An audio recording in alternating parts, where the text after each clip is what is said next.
just in the Yaris dropping something off at Brookhouse because there's some people staying.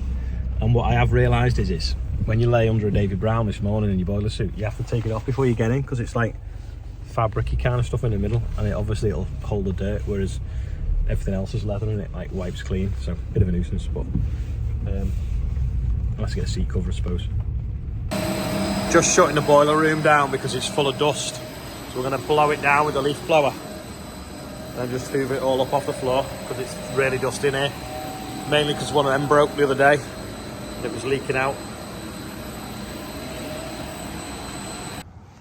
Just look at the sunflowers and there's like a bead of water just balancing on that leaf. See it? It's like a marble. Oops, fell off. Coming on now, but so's the weed. These are the beans I sprayed on Sunday. They've had 14 mil of rain since, and I think they've grown 6 inches since Sunday because there's even more flowers on them as well. So, I don't know how to pronounce your name properly. Harm Van Race. And then Jackman. And they're from all the way over in Australia, and they're going round Europe and everywhere else, I presume? No. Well, Europe and the UK. Looking at the effects of if we didn't get glyphosate re-licensed. So we've been looking around here this morning, and what are you finding so far? Well, the main issue is that in Australia we're so dependent on glyphosate because of no-till farming that it is an essential chemical to try and keep in the farming system because we can't do without it.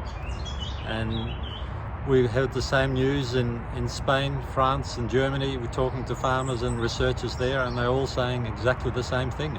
It's a really important chemical to keep as long as we can. Yeah, and I think if it was invented today, you'd win a Nobel Peace Prize for inventing it. So That's a great saying. Yeah, everyone needs to make sure that we get glyphosate re-licensed in years to come and explain to the general public the importance of it and that it isn't the devil. There's the 49.55 back. 1694, 90 update, not a 94. There's a guy coming on Monday to bore the blocks to put oversized pistons in, hopefully, or if not, liners.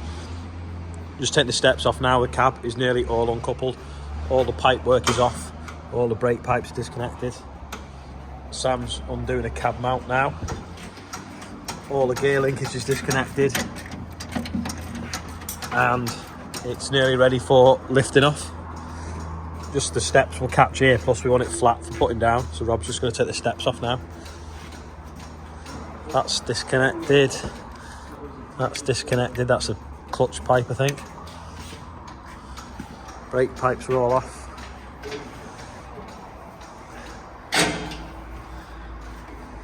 It's getting there now.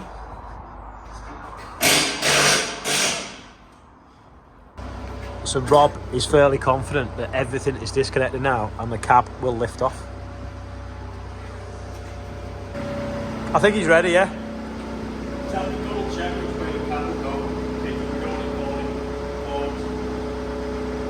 Slight rolling somehow.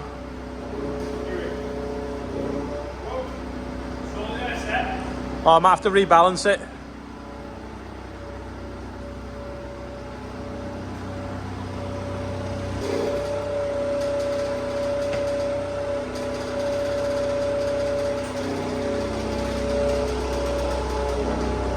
Just boom out an inch.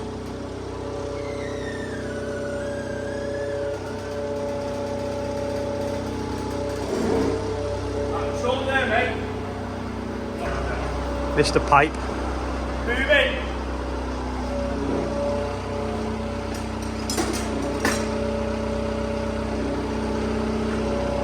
What's it for? Breather for the tank? Oh, for the steering. Oh, are you? That one. Just boom out a little bit.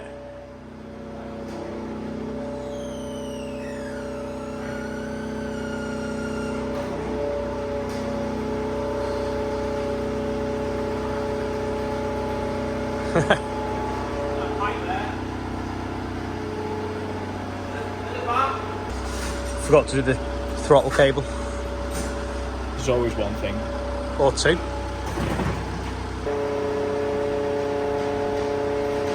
To me, to you.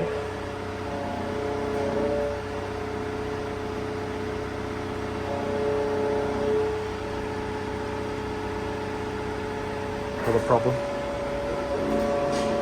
All right.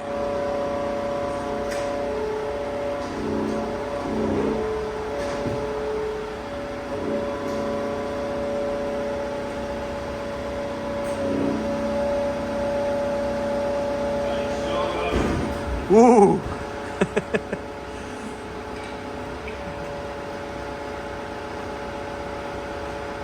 Right, just boom in slowly now. It's not actually that heavy, it's just yeah, you can go up a bit.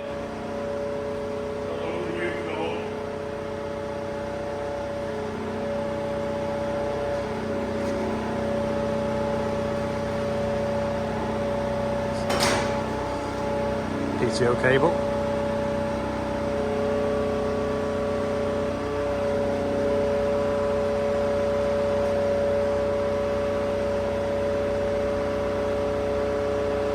Right, you can wash it now. Wash it. There's not much left when you take the cab off, is there?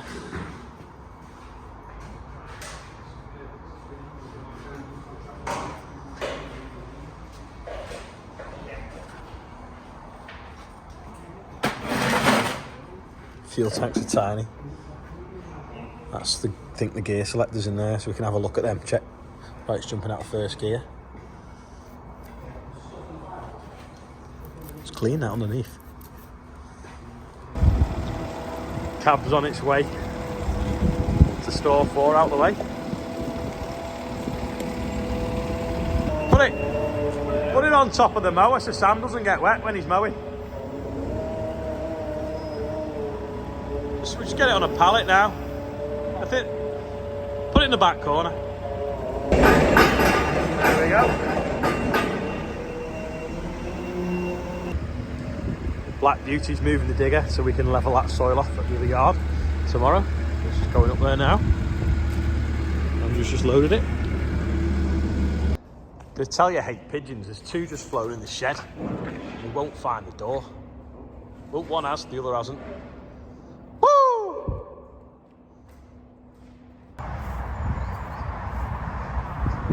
This hen's house has kind of fell to bits, so now the hens are allowed back out. We're just bringing the other one over. Sam's got it in the Merlot. And we're going to put it next to this so they can get used to living outside in the field before we let them out. They've been locked in for ages because of the bird flu thing, but they're allowed out now. Here it comes.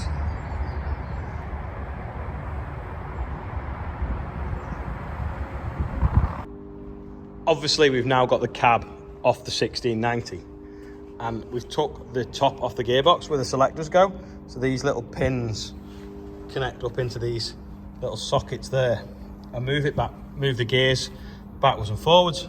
But it was jumping out of first gear. Well, now we know why. If we look down into the box, can you see the cog? I can get my phone in properly. Can you see the cog underneath?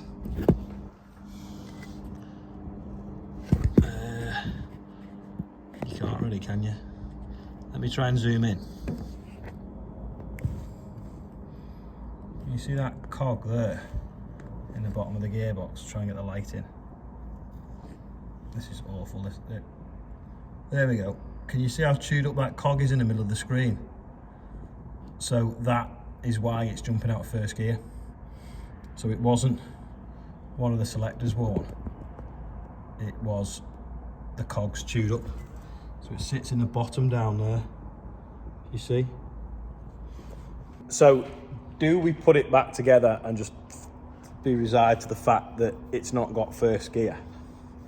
Or do we try and get a cog to go in the gearbox? Really surprised that the gearbox is gone because David Brown is famous for making gearboxes, but it's obviously failed on this one. It's a bit of a big job. We're not sure whether we can split the box in half from the top, like take that plate out the top, or we've got to like completely take it out the tractor and pull it all out from the outside.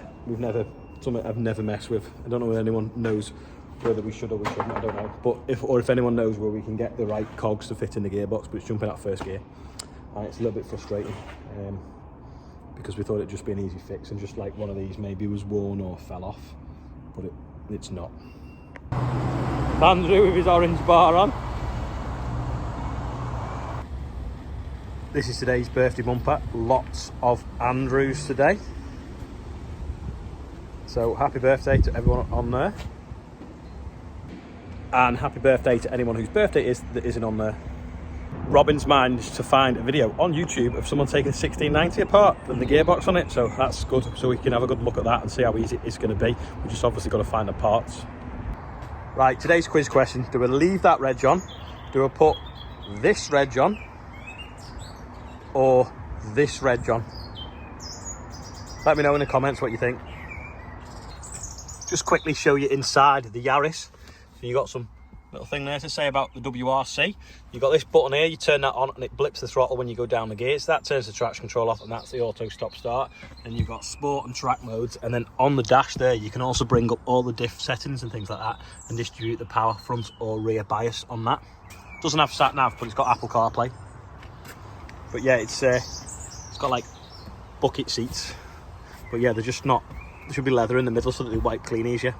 Got the mat dirty already. But that's probably because Tom's yard was full of soft gravel. And I called yesterday to look at the telehandler. Frameless doors. If you look really low compared to a normal Yaris, chopped down and widened. Someone said yesterday it's not British. That is. And so's the other car over there. And I can't get another one of them till September. So yeah, it's Japanese, but at the moment there isn't a British manufacturer making a road going rally car, so that's why. Someone also said, oh, I thought there was no money in farming. There isn't, but I've got a lot of diversification going on, and you know, hopefully it's an investment, so it's actually going to make me money and I'll enjoy it at the same time. That's the plan. Might go wrong, but we'll see. Anyway, thanks for everyone that's watching. I will see you all tomorrow. Hopefully we can get some more work done outside because it won't be raining. Also, cereals is next week. Who's going? Let me know in the comments if you are.